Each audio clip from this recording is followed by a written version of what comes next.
Et voici la colère bretonne. Le joint français, ça fait partie inévitablement du paysage politique et intellectuel des ouvriers de l'IP et plus précisément des leaders syndicaux. Tout simplement parce qu'il y a des correspondances très fortes entre les deux mouvements, la présence d'un axe CFDT, PSU et ACO aussi, hein, le catholicisme ouvrier qui est très présent. Qu'en 1972, il y a des difficultés au sein de l'IP qui génèrent des premiers mouvements d'organisation. Et donc les ouvriers de l'IP et les leaders syndicaux commencent à regarder ce qui se passe et ils font de toute façon partie, de loin, mais ils en font partie quand même, du mouvement de solidarité autour du joint français. Et les deux grèves à 1 an d'intervalle ont marqué les esprits du fait justement de cette popularité très très forte, alors régionale, nationale et internationale dans le cas de l'IP, un petit peu moins du joint français. Et ces liens en fait entre l'IP et le joint français, ils se font à plusieurs niveaux. Ils ne sont pas forcément très explicites dans la manière dont les ouvriers de l'IP parlent de leur combat et parlent de leur lutte, mais les correspondances se font assez facilement. Par exemple, une des premières tâches à laquelle s'affairent les ouvriers de l'IP quand ils commencent leur grève d'occupation, c'est d'essayer de reconstituer une popularité de la grève qui fait évidemment référence à celle qu'a obtenue le joint français, mais sans vraiment la chercher. Et du coup, on essaye de retrouver ces formes de solidarité à minima régionales dès qu'on lance la grève chez l'IP, dès qu'on lance l'occupation. Donc les liens, ils se font plutôt à ce niveau-là.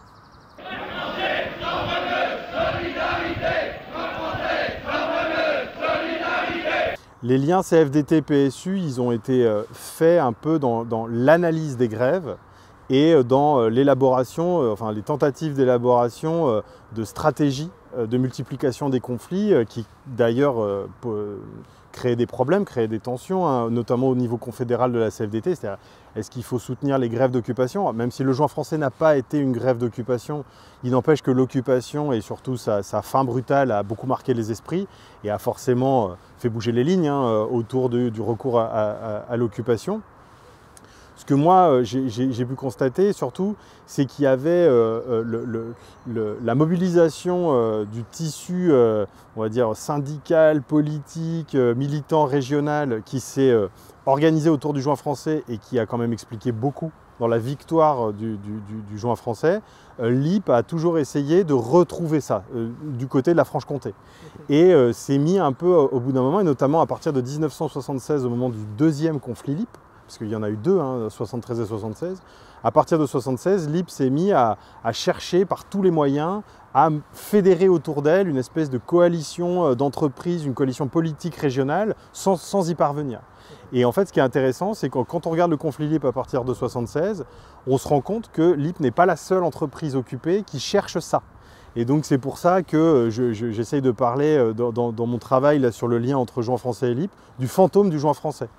Cette espèce d'alchimie régionale après laquelle différents conflits ouvriers courent, que ce soit par exemple un conflit à Fougères, dans l'usine de chaussures Réau, que ce soit Caron-Ozone à Caen, et toujours cette préoccupation de la mobilisation régionale qui fait que le joint français n'est pas immédiatement présent, mais c'est plutôt le mythe du joint français 72 dont on sent que les syndicalistes des différentes usines occupées essayent de retracer, de retisser les fils là où ils sont.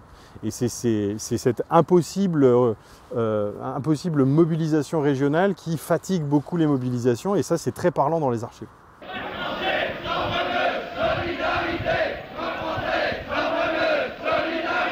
Alors ça, c'est une image qu'a l'IP, qui n'est pas une image complètement infondée, hein, puisque notamment parmi les leaders syndicaux, on a des gens qui sont effectivement dans des positions d'encadrement, qui ne sont pas des ouvriers spécialisés.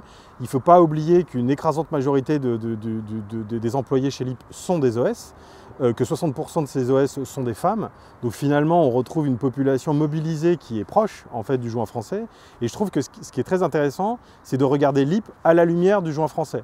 Et de ne pas oublier que l'IP n'a pas été un conflit autogestionnaire au sens où il n'y a pas eu de revendication d'une autogestion durable par et pour les ouvriers de l'IP.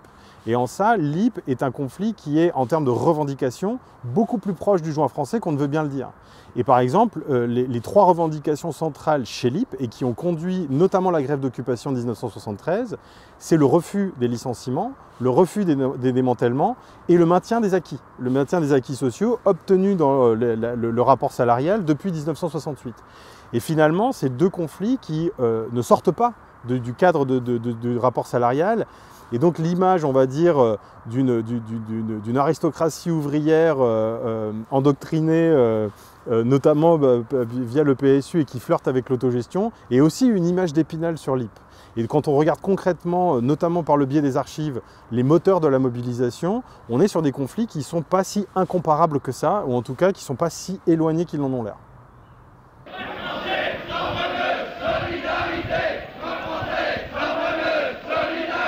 Des rencontres, je ne sais pas. Il y a eu des échanges, ça c'est certain. Des échanges notamment qui sont passés par la CFDT, sauf que la Fédération de la métallurgie de la CFDT n'a pas forcément organisé des dialogues d'usine à usine, sachant qu'au moment où LIP démarre, la CFDT, en tout cas la branche métallurgie, et Edmond Maire par exemple, considère que le joint français c'est réglé. Et donc, il n'y a pas la volonté d'aller mobiliser des sections syndicales d'entreprises dans des conflits qui n'ont plus lieu. Donc, on est bien sur cette période, avec François Lépine, dont on parlait tout à l'heure, où finalement le joint français est considéré comme une victoire, et une victoire à partir de laquelle on est passé à autre chose, sachant qu'il y a d'autres conflits en Bretagne qui occupent beaucoup, notamment la Fédération de la métallurgie CFDT. Donc, il n'y a pas forcément la volonté, en tout cas, de transmettre, par exemple, des ficelles de mobilisation entre ces usines-là. Ça se fait beaucoup plus, en tout cas ces échanges autour des mobilisations entre les usines en conflit en 1973, et souvent c'est LIP qui donne la marche à suivre à d'autres conflits et rarement l'inverse.